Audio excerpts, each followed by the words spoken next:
কি আমার অপমান করতেছেন? আপনি কি বুঝাইতে চাইতেছেন যে আমি মূর্খ?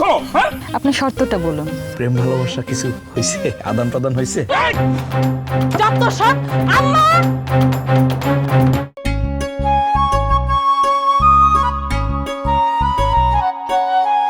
যতবার আমি এই বাড়িতে আইছি এই পূজা ঘটক জীবনে ততগুলো কলাও খায় নাই। এই সম্পত্তি টাকা পয়সা একটা জীবনে কি নিয়ে আসে আমার বলেন, যদি মানুষটাই ভালো না হয়।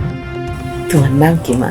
ওরে জামালা তো সব তুই রে, তুই আমার জীবনে পুরা বালাই দাও। মনে কর বাবুল যদি কোনো মতে মুখ দিয়া খালি হ এই উচ্চারণটা করে তাইলে মনে কর ধর তক্তা মার পেরে। বাবুল বাবুল বাবুল বিয়ে করবে সিদ্ধান্ত নিয়ে বলাইছি, ফাইনাল সিদ্ধান্ত। কলেজে ওঠার পরে একটা ছেলের সাথে 6 মাস প্রেম ছিল। এই চাচি কি বলছে? আমার পছন্দ হবে, ফাইনাল পছন্দ। এই প্রজা ঘটক নিজে প্রজা হইলেও রাজার মতো ছেলে আর রানীর মতো মাইয়া ছাড়া ওই মামলায় হাতই দেয় না। এই যে উনি ওনার সাইজের আর ব্যবহারের সাথে শরীরে মিল আছে। এই সমস্ত পোশাক আশাক করলে হইব? তোমার তো স্মার্ট হইতে হইব।